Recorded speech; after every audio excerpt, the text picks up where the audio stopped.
கர்த்தருக்குள் பிரியமானவர்களே, இயேசு கிறிஸ்துவின் இனிதான நாமத்தினாலே உங்கள் எல்லோருக்கும் ஸ்தோத்திரம். இன்றைய நாளிலும் கர்த்தராகிய ஆண்டவர் எசேக்கியா ராஜாவை பார்த்து சொன்ன வசனமாவது, உன் விண்ணப்பத்தை கேட்டேன், உன் கண்ணீரை கண்டேன்னு எசேக்கியா ராஜாவை பார்த்து சொன்னாங்க.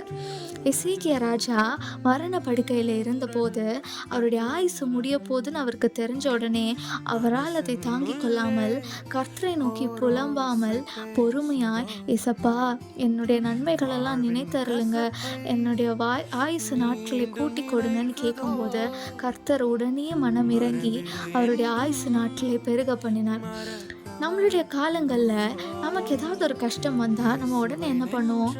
சுற்றியுள்ள மனிதர்கள் இடத்துல போய் தான் நம்ம புலம்புவோம். அதை நம்ம தவிர்க்கணும்னு ஏசப்பா சொல்கிறாங்க. கர்த்தராகிய ஆண்டவரை நோக்கி விண்ணப்பம் பண்ணும்போது அவர் நமக்கு செய்யாமல் போவாரா?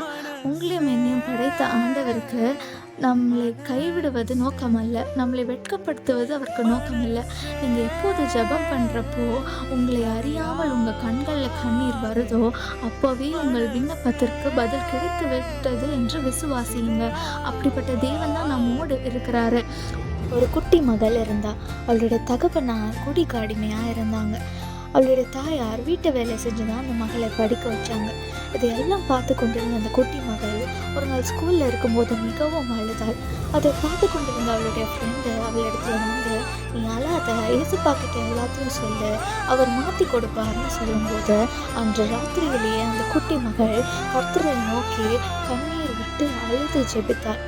அதை பார்த்த கர்த்தர் சீக்கிரத்தில் அவளுடைய தகப்பனாருக்கு பரிபூர்ண விடுதலை கொடுத்து அந்த குடும்பத்தை ஆசீர்வதித்தார்.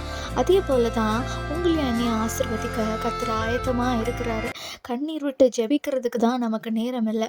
அதனால நம்மளுடைய முழங்கால்களை முடக்குவோம், கர்த்தரிடத்துல ஜெபிப்போம். வேறு யாரும் நமக்கு உதவி செய்ய முடியாது. அதே போல் கர்த்தருடைய கிருபை எப்பொழுதுமே நம்ம மேல் தான் இருக்கும். மனிதர்கள் நமக்கு செகண்ட் சான்சஸ் கொடுக்கறதில்ல. ஆனால் கர்த்தராகிய ஆண்டவர் நம்மளுடைய பாவங்களை மன்னித்து நம்மளை சுத்திகரிக்கிறார். கண்ணீரோடு விதைக்கிறவன் கம்பீரத்தோடு அடுப்பான். அதனால் கண்ணீரோடு விதைங்க, கர்த்தர் உங்களுடைய காரியங்களை வாய்க்க செய்வார். ஆமென்.